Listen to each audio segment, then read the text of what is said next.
Michael felt a wave of anger rise up inside him. They were using me. For everything he had worked for, everything he had sacrificed to get to this point, he was nothing but a pawn in someone else's game. It was infuriating, but it also made him more determined to put an end to this. But why would the crew help them? Why would they betray their own? Michael pressed, his frustration evident. The captain looked away for a moment, as if the question itself was too painful to answer. When he spoke again, his voice was low. Some are just blindly following orders. Others, they're bought in, compromised. And some are just trying to survive. It's bigger than any one of us. But you, Michael, you're different. You're not just a pilot. You're someone they underestimated. And now, they'll stop at nothing to get you under their control. You're the key to everything. Michael's mind swirled with the weight of what the captain had just revealed. He had been thrust into something much darker than he had ever imagined, and the only way out was to fight, to expose the truth. There was no more time for doubt or hesitation. Suddenly, a harsh voice broke through the tension. The man who had been part of the plot, the one who had tried to take control of the flight, appeared in the doorway of the cockpit. His expression was cold, calculating, but this time there was a look of surprise in his eyes. "You're not going anywhere," he said, his tone laced with menace. "It's too late for that." Michael didn't flinch. He had no choice but to act now. He turned to the captain and nodded. "We have to get this plane back under control, right now. We don't have time to waste." The captain nodded, his expression grim. Together, they worked quickly, adjusting the controls and ensuring the plane was stable. The storm outside had passed, but Michael knew the real storm was just beginning.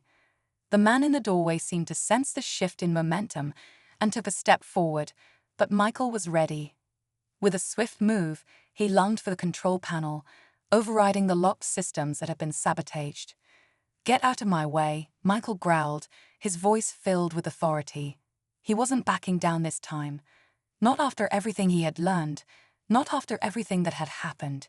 He had no idea how deep this conspiracy went, but he knew one thing for sure: this was his flight now. The man hesitated for just a moment before lunging toward Michael, but before he could reach him, the captain slammed the door shut, locking it with a decisive click. For the first time in what felt like forever, Michael felt like he was back in control. The plane shuddered slightly as Michael guided it back to its proper course, steadying the altitude. The storm outside had finally passed, and the skies were beginning to clear. The danger was far from over, but Michael knew that he had made the first move. They would have to deal with him now, on his terms. As the miles ticked down toward their destination, Michael sat back in his seat, his mind racing. He wasn't just a pilot anymore. He was part of a much bigger story, and this flight, this ordeal, was just the beginning. There was so much more to uncover, so many more questions to answer. But for now, he had done what needed to be done. As the plane began its descent, Michael finally allowed himself a moment of relief. They had made it through. But he knew one thing for certain: there were forces out there, pulling the strings, and they would stop at nothing to get what they wanted. The story wasn't over yet. Not by a long shot. And as the lights of the airport grew closer on the horizon, Michael made a promise to himself. He would not let them win. Not today, and not ever. Suddenly, as if on cue, a loud alarm blared through the cabin. The plane jolted again, this time violently, throwing everyone off balance. Michael's heart skipped a beat. It wasn't just the storm anymore, it was the signal for something far worse. But in that moment, Michael made his decision. He charged toward the cockpit door, his body moving on pure instinct. The man in black raised his weapon, but Michael was too quick, too determined. He knocked the weapon out of the man's hand with a well-timed strike, disarming him with force. In that brief, chaotic moment, the entire plane seemed to erupt. The passengers screamed, the crew scrambled, and Michael fought like never before. The storm outside raged, the turbulence shaking the plane with bone-rattling force. But in the midst of it all, Michael stood tall, taking control, his heart pounding with fierce resolve. Then, as the final shock of the storm passed, and the plane's altitude stabilized, Michael glanced around. Everything seemed eerily quiet. But it wasn't over. Not yet. The man who had warned him, the cryptic figure who had started it all, was still somewhere on the plane. The real question now wasn't just who was behind this plot, it was why Michael. And as the plane began to descend, a new thought dawned on him. This was only the beginning. The plane settled into a quieter rhythm as the turbulence eased, and for a moment, it felt as if the storm outside had finally relented. But Michael knew that the real battle wasn't over yet. He stood at the front of the cabin, his heart still racing, trying to make sense of everything that had just happened. The mysterious man, the crew's strange behavior, the warnings, and the cryptic words that had all led to this moment. It was clear that something far larger was at play than he had initially realized.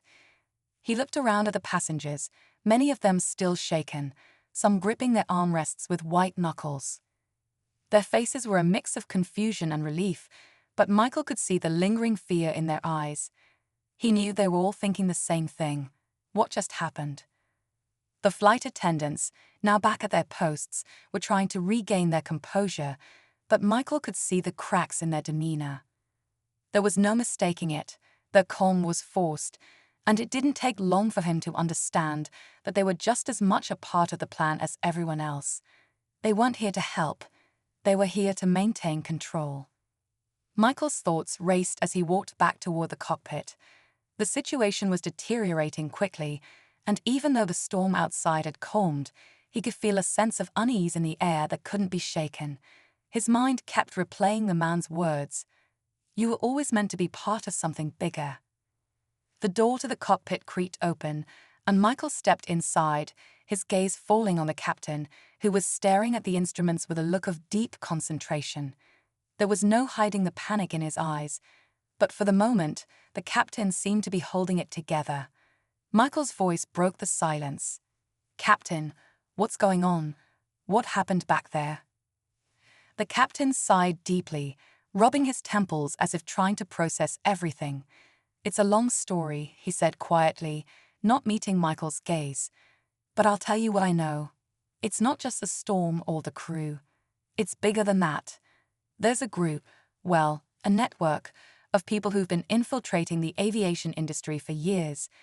Their goal isn't just to control flights, it's to control air travel itself. They've been planting operatives, people like that man who confronted you, in key positions across airlines.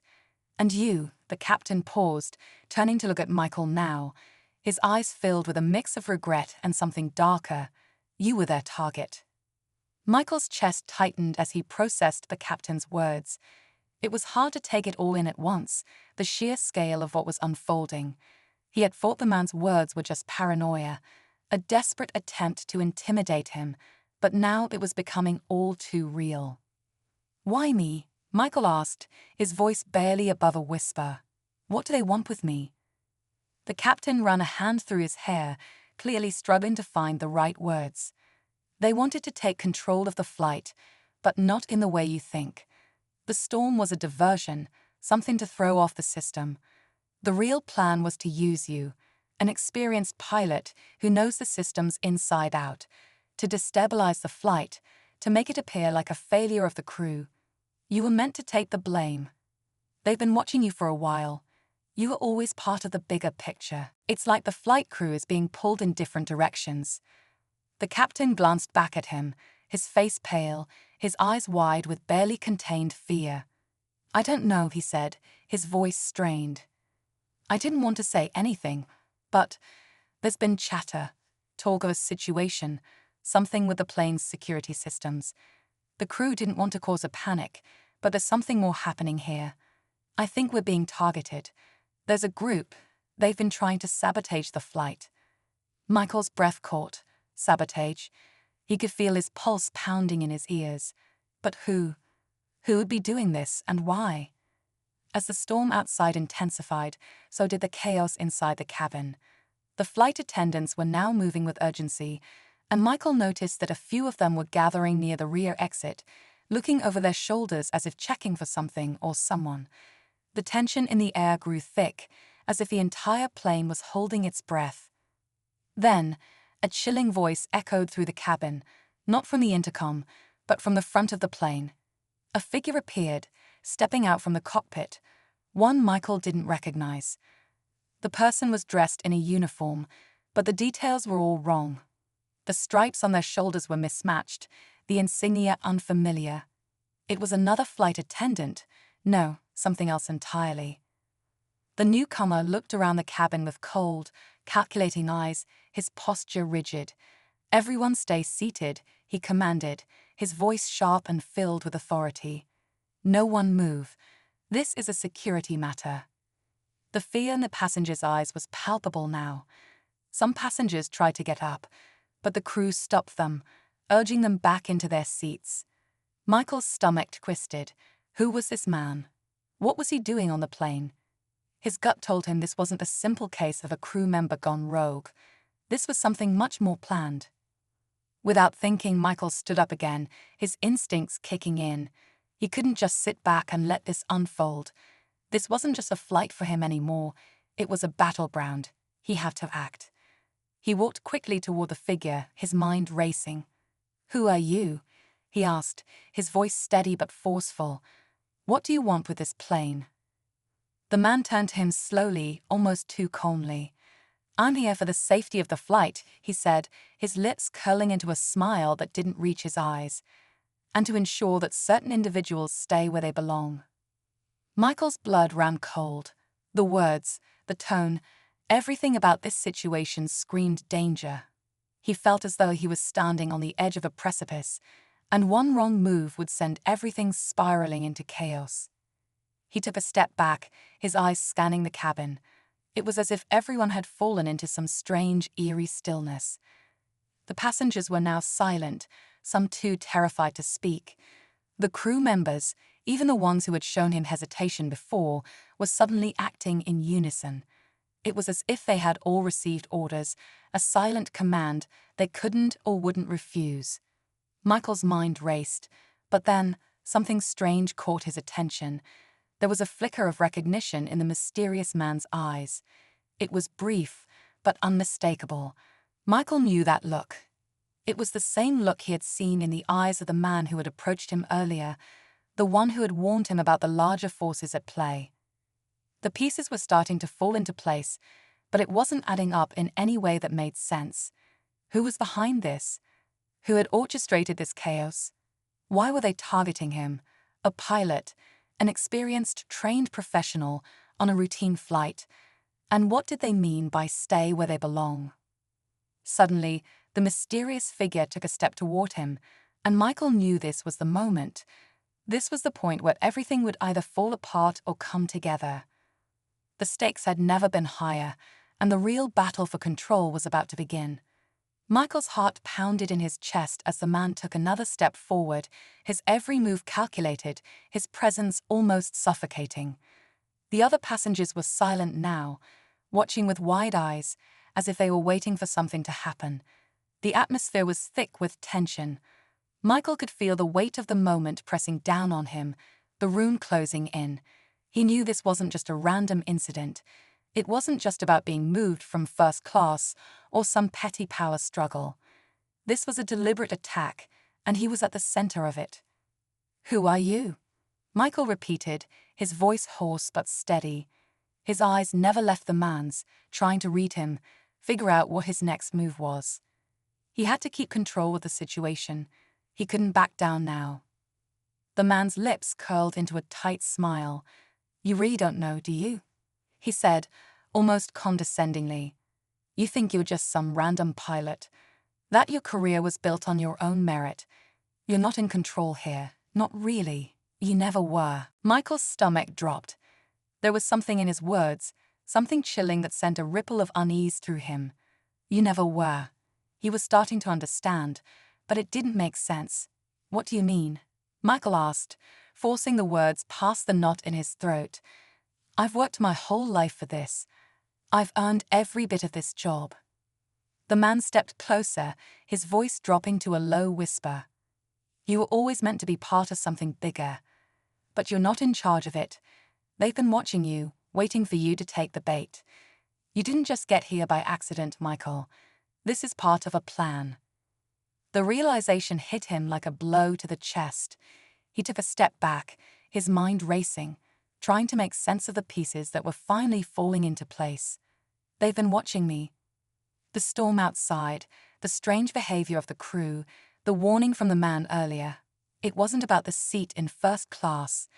It wasn't even about him being black. This was about control, manipulation, and something far darker. He wasn't just an ordinary pilot.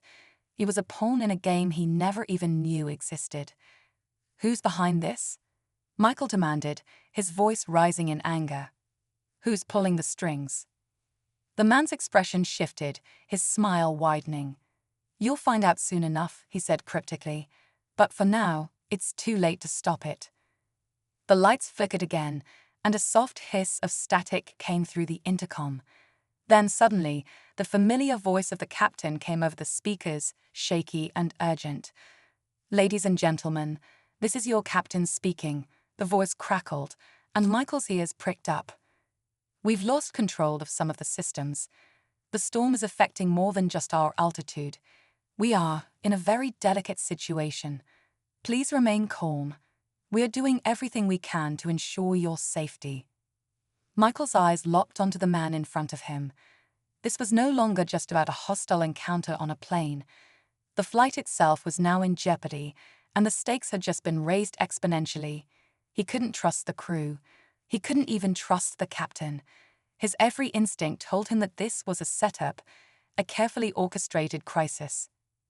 Without warning, the man lunged forward, his hand grabbing Michael's arm with a firm grip. It's over, he hissed, pulling Michael toward the back of the plane.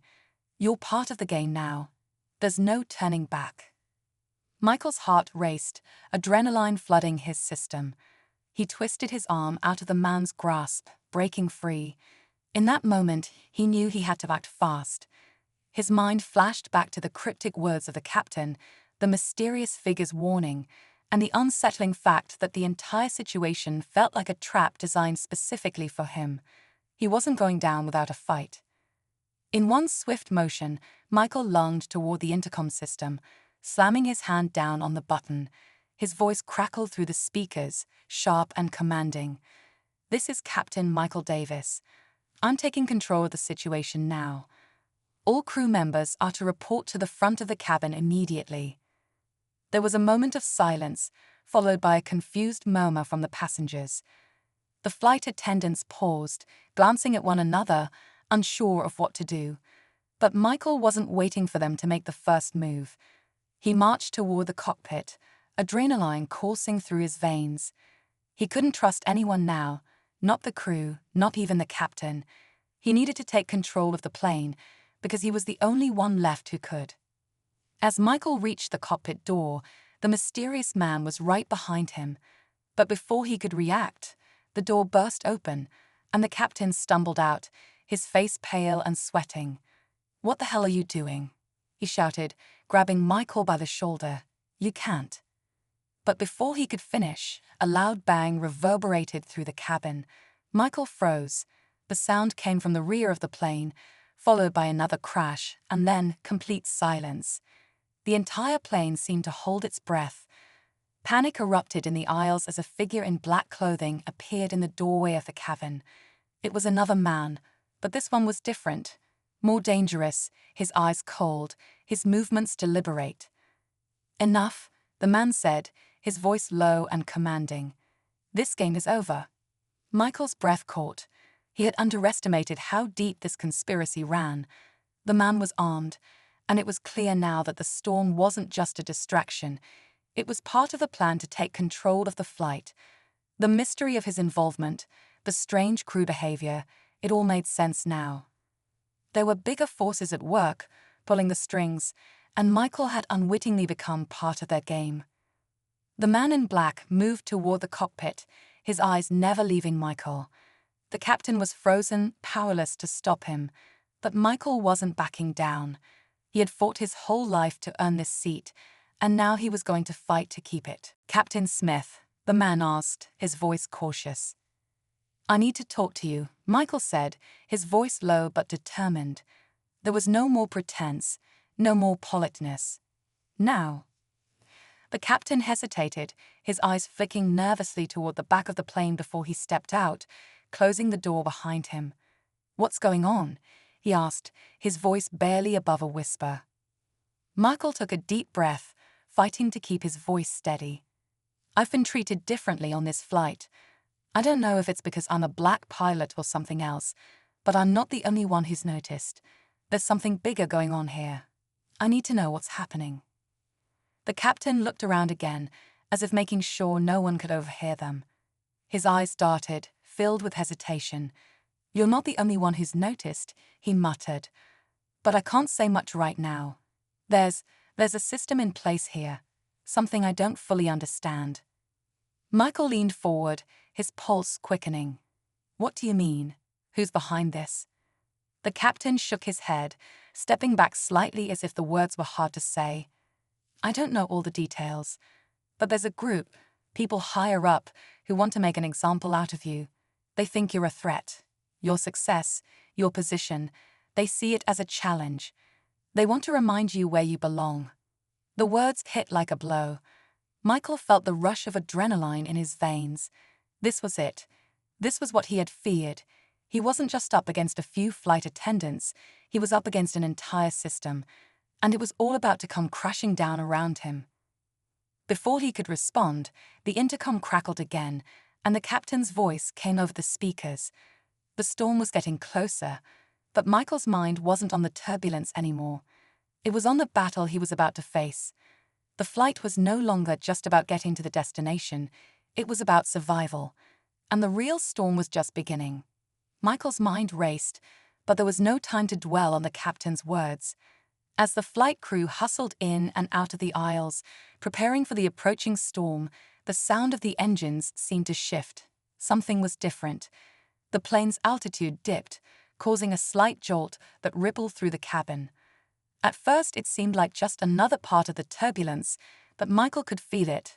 Something wasn't right. The captain's strained look earlier, the tension in the crew, it was all coming together in a way that made him feel like a trap was closing in. Before he could speak again, a sudden, deafening screech filled the cabin, a noise so sharp that it rattled everyone's nerves.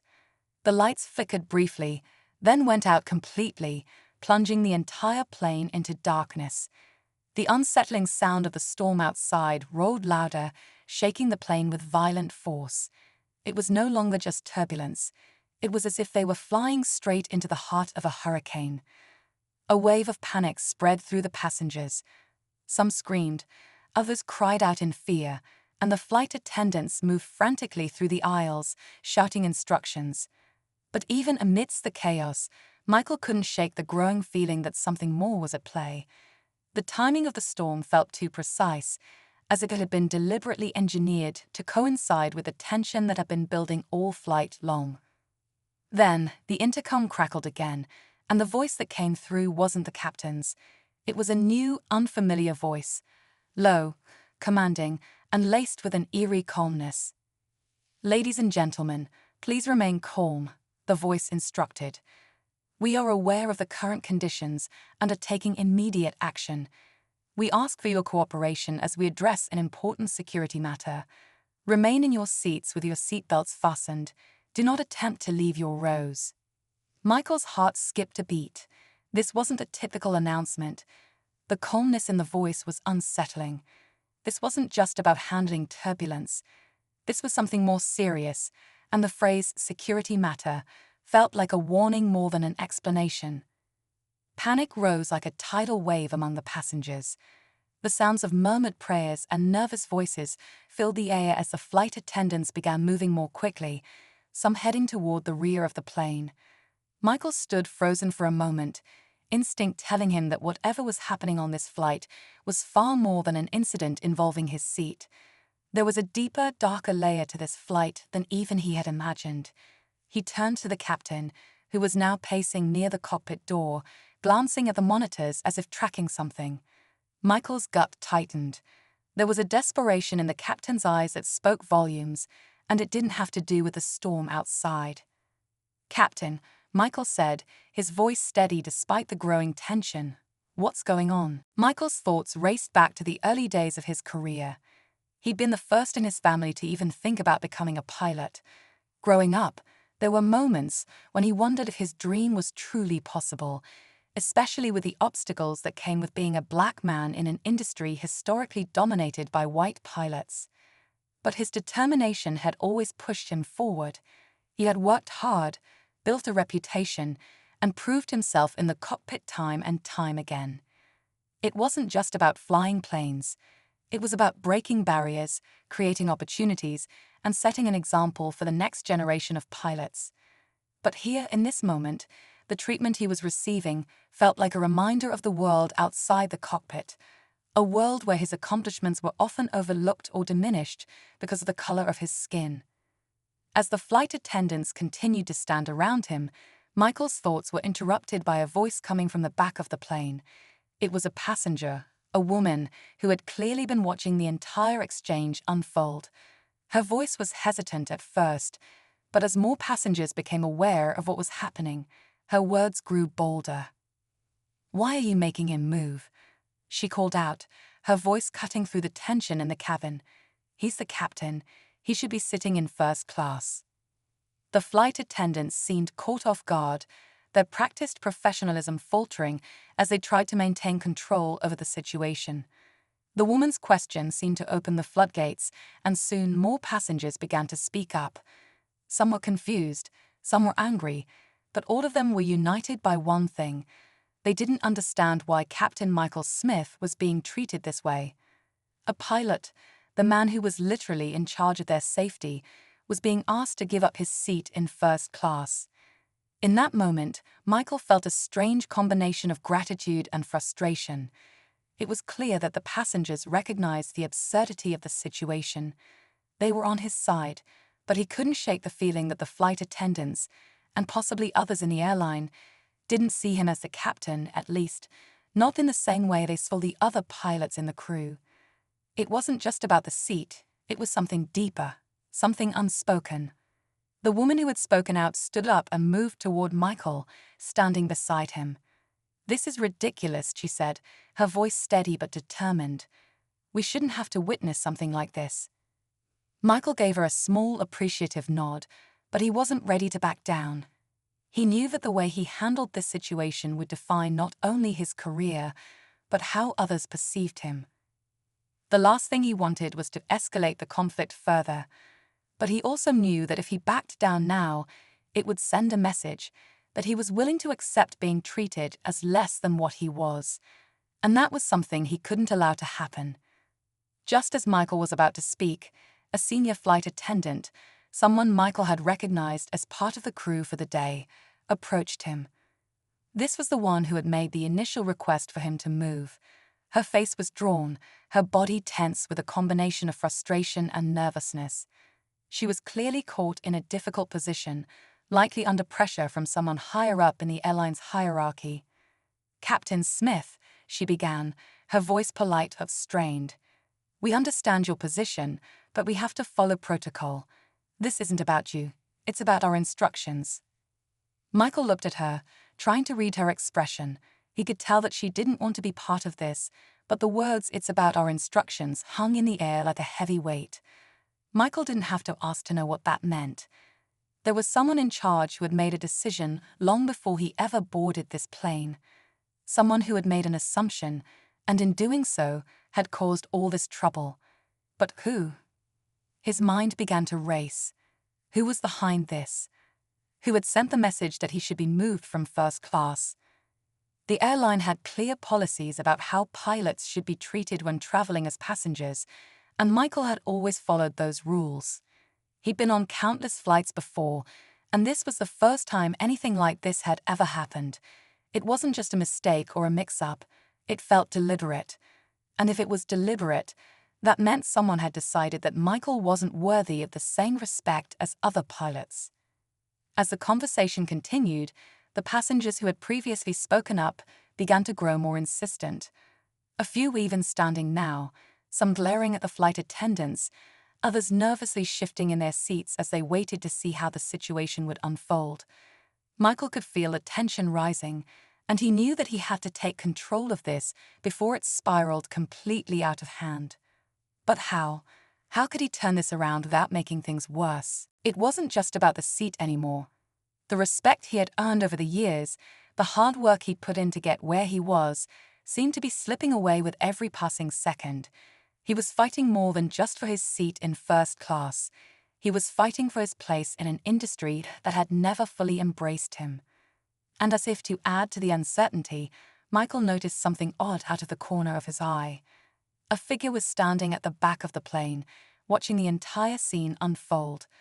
Michael couldn't make out the person's face, but he could tell by the way they stood that they were paying close attention. Whoever they weren't just a bystander in this situation. They were waiting for something. Michael's instincts told him that this person could be important. But what role did they play in all of this? Were they just another passenger, or was there more to the story than met the eye? As the minutes ticked by, Michael's mind raced through possibilities. What was the airline's goal here? Was it a case of simple misunderstanding, or had someone on the inside made a calculated decision to undermine him? And how would the passengers react if they found out the truth? The silence in the cabin grew heavier as everyone waited for the next move. The tension was unbearable. Michael knew that his next words, his next decision, would make all the difference. But the clock was ticking, and as he looked around at the faces staring back at him, Michael realized that he wasn't just fighting for himself anymore. He was fighting for something bigger. And whatever happened next, it was going to change everything. The air in the cabin felt thick, heavy with the unresolved tension. Every passenger in first class was watching, some with curiosity, others with confusion, and a few with quiet indignation. But it was more than just a disagreement over a seat. Michael could feel the weight of something deeper, a system at play, one that seemed intent on reminding him of his place. But which system? The airline? The flight crew? Or something more insidious, something ingrained in the way people saw him because of his skin color, his career, his very presence? As Michael stared at the senior flight attendant, his mind raced. She was clearly uncomfortable, her eyes darting around as she avoided meeting his gaze for more than a second. She was in an impossible situation. No matter how much she wanted to apologize or back down, she was trapped by the authority of whoever had issued the orders. And it wasn't just about him anymore. It was about something far bigger, something that made her reluctant to step out of line. The woman next to Michael, the one who had initially spoken up in his defense, sat back down, her eyes flicking to him, silently offering her support. Michael gave her a brief nod, but his focus remained on the senior flight attendant, trying to read the unspoken tension in her posture. He was trying to decide what to do next, whether to push forward or back off, whether to make a bigger scene or quietly accept this strange humiliation. But the more he thought about it, the clearer it became. This wasn't just about the seat. It wasn't about inconvenience or protocol. This was about something that went far deeper. The longer he thought, the more unsettling the situation felt. It was the subtle, everyday prejudice that had lingered in his life, the kind that often went unnoticed by those who didn't experience it firsthand. This wasn't the first time he felt like an outsider. He had fought for respect every step of the way, first as a black man trying to break into an industry that wasn't always welcoming, then as a pilot who had to prove his worth over and over again to earn the trust of his colleagues. But now, standing in this moment, it wasn't just about fighting for recognition. It was about challenging an ingrained system of expectations that had no business deciding who deserved to sit where. His mind wandered back to the training sessions, the way they had drilled professionalism into him from day one, teaching him how to respond to every possible scenario in the air. In the cockpit, he was in control. His decisions affected lives, kept passengers safe, kept the flight on course.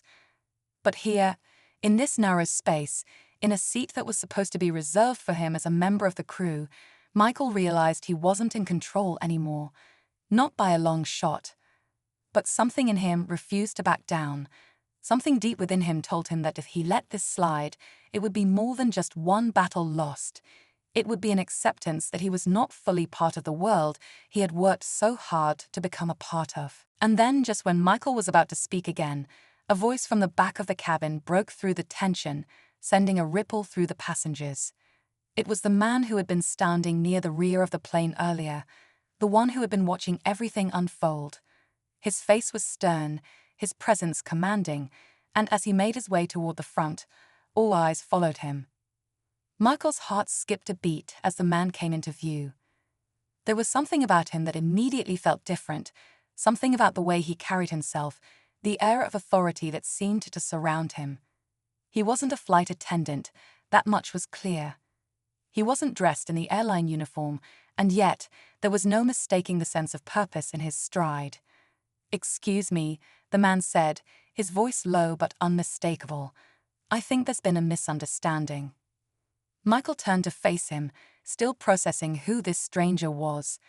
The senior flight attendant's eyes widened as if she recognized the man, but she didn't speak. Michael waited, his instincts telling him that this man wasn't just another passenger. There was something about him, something in his eyes, that suggested he held some kind of authority. But authority over what? The man stopped in front of Michael and extended a hand, his expression unreadable. "Captain Smith," he said, his tone now softer but no less commanding, "I believe there's a situation that needs to be addressed here." Michael hesitated. Something felt off about this interaction. Why had this man been standing in the back of the plane, watching the confrontation unfold? Why now, when the tension was at its peak, was he stepping in? Still, Michael extended his hand and shook the man's. "What's going on here?" he asked, his voice steady but with a note of suspicion. The man glanced briefly at the senior flight attendant, who now seemed even more uncomfortable, and then at the rest of the cabin. "Let's take this discussion somewhere more private," he said, and without waiting for a response, he motioned for Michael to follow him. A strange, uncomfortable silence fell over the cabin. The passengers were watching closely, their attention riveted to the scene, and the flight attendants seemed to hold their breath. The man led Michael down the aisle, past rows of curious eyes, toward the back of the plane. As they moved, Michael couldn't shake the feeling that something wasn't right. There were too many unanswered questions. Who was this man? What was his connection to the flight crew? And why did he seem to have such authority in this situation? When they reached the rear of the plane, the man turned to face Michael. "I've been following the situation up front," he said, his voice now quieter. "I understand you're frustrated, and I understand why. But there are things at play here that you don't know." Michael stared at him, the words hanging in the air. "What things?" The man looked around cautiously before continuing, lowering his voice even more. "There are some people in this company who think you're a liability. People who think you don't belong in first class, that you don't deserve the privileges you've been given. They've been looking for an excuse to make you pay for your success." The words hit Michael like a punch to the gut. "Liability," he echoed, disbelief creeping into his voice. "What are you talking about?" The man sighed deeply, glancing toward the front of the cabin as if weighing his next words carefully. "It's not personal, Captain. It's systemic. There's a history here, one you're up against, whether you realize it or not." Michael felt his blood run cold. "Who's behind this? Who are you?" The man paused, as if deciding how much to reveal. "You'll find out soon enough," he said cryptically. "But for now, you need to stay sharp. There's more at stake than just your seat in first class. This is bigger than you think." Before Michael could respond, the man turned on his heel and walked toward the rear exit, leaving Michael standing alone in the cramped space. A cold shiver ran down Michael's spine as the weight of the situation finally sank in. He wasn't just up against a few flight attendants or a misunderstanding. He was up against something far more complex, far more insidious. And as the plane soared through the skies, Michael knew one thing for sure: this was only the beginning. Michael stood frozen, staring at the spot where the mysterious man had just disappeared. His mind was racing, trying to make sense of the cryptic warning. "This is bigger than you think." The words echoed in his head, filling the empty space around him with an unsettling heaviness. He had no idea what game was being played, but he knew now that the stakes were much higher than a seat in first class. It was just another ordinary day at the airport. People milling about, the sound of distant announcements echoing through the terminal, and the usual hustle of travelers boarding their flights. But for one man, a simple act of taking his seat in first class would spark a chain of events that no one saw coming. Captain Michael Smith, a seasoned pilot with over 15 years of flying experience, had just finished a long shift and was headed home. He was looking forward to a peaceful flight, a well-deserved break, and a quiet journey in the comfort of first class. Little did he know, what was about to unfold would challenge everything he believed about fairness, respect, and what it means to truly lead. As Captain Smith settled into his plush seat, buckling his seatbelt and relaxing, he didn't think twice about his position in first class. After all, he was a pilot, a senior member of the flight crew, and this was just the standard way things were supposed to work. But moments later, a flight attendant approached him with a look of concern. She politely asked him to move to another seat. At first, Michael was confused. Was this a mistake? He was in his assigned seat, and everything seemed fine. But the attendant was firm. She explained that first class was reserved for paying customers, and since Michael wasn't a passenger on the flight, he needed to vacate the seat. His initial reaction was one of disbelief. He had been flying professionally for years and had always enjoyed the privilege of sitting in first class when traveling as a passenger. But now things were different. As the attendant continued, the tone in her voice shifted, and Michael began to sense something wasn't right. He wasn't being treated like a passenger. He was being treated like an outsider. It wasn't just about the seat anymore. It was about something deeper. Michael wasn't sure what was going on, but something told him that this encounter was going to escalate. The situation quickly became tense as other flight attendants arrived, adding to the pressure. Michael had already begun to feel the discomfort of the situation, but the real surprise came when one of the attendants mentioned that they had received instructions from the senior crew member to have him removed.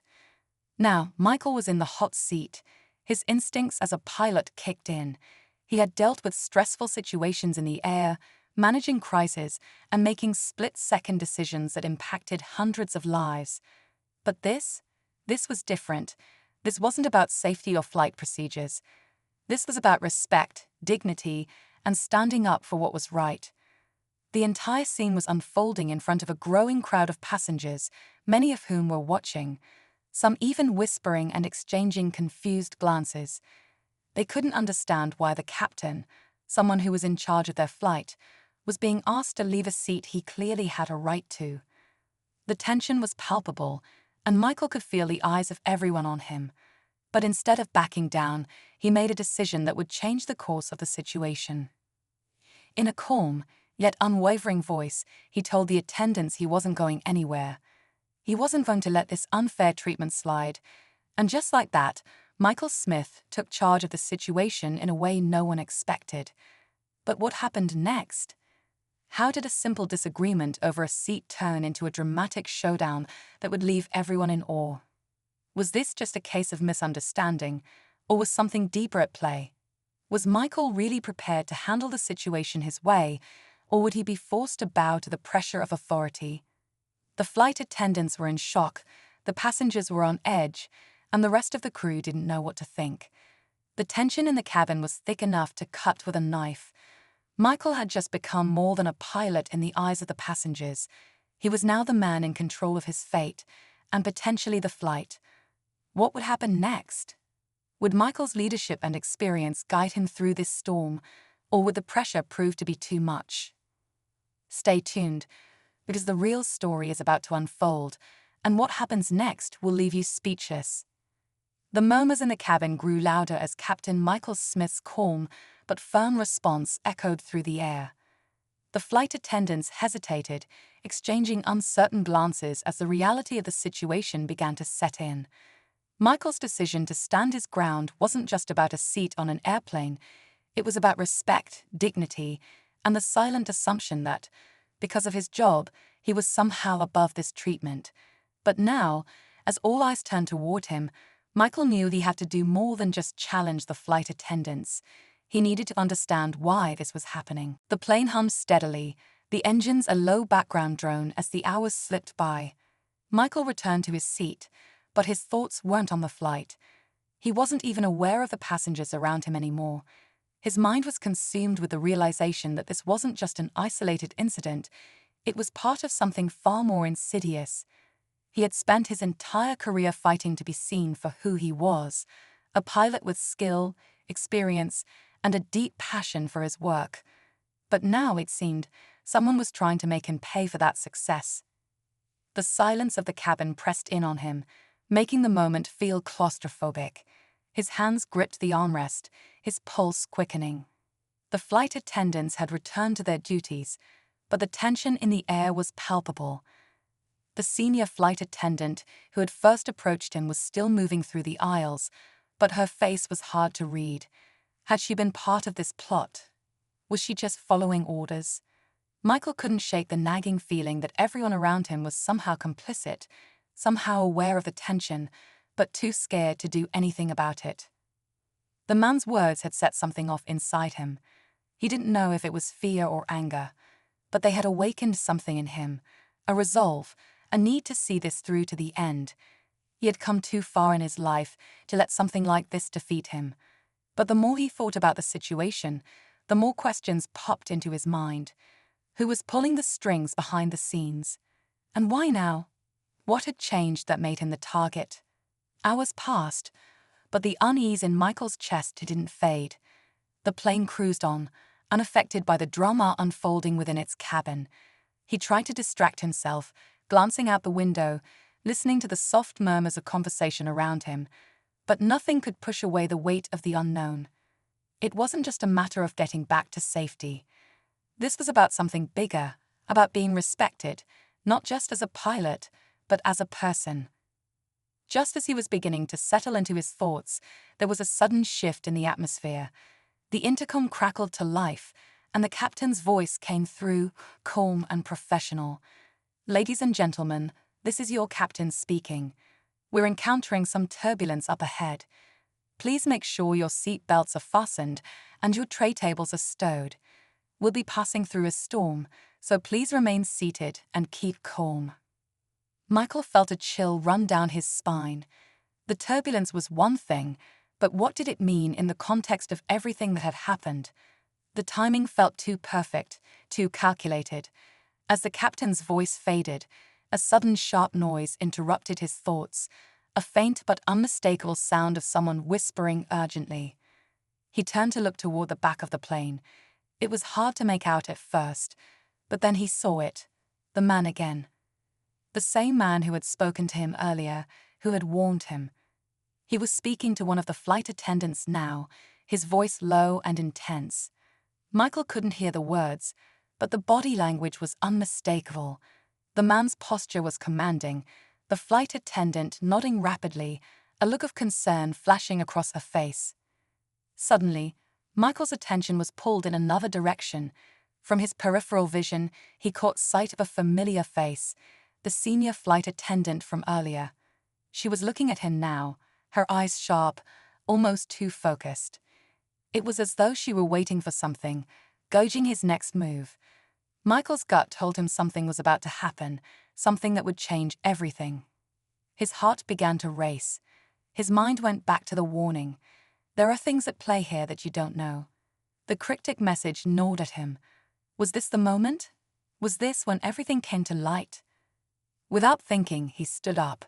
His body seemed to move of its own accord, fueled by an instinct he couldn't quite explain. The tension in the cabin was unbearable now, the air thick with anticipation. Passengers glanced nervously around, some of them eyeing him, sensing the shift in the atmosphere. It wasn't just the turbulence now. Something else was coming, something bigger than any storm. Michael walked toward the front of the plane, his eyes scanning the faces of the crew, the passengers. He needed answers. He had to know what was really going on here. His steps were purposeful, but there was an unmistakable sense of urgency that had replaced the calmness he'd once felt. He was no longer just a pilot on a plane. He was a man who had been pushed to the edge, and in this moment he was ready to confront whatever waited for him. When he reached the cockpit, the door was shut, but Michael wasn't about to wait. He knocked firmly, the sound sharp in the tense silence. After a brief moment, the door opened slightly, and the captain, the real captain, peeked out.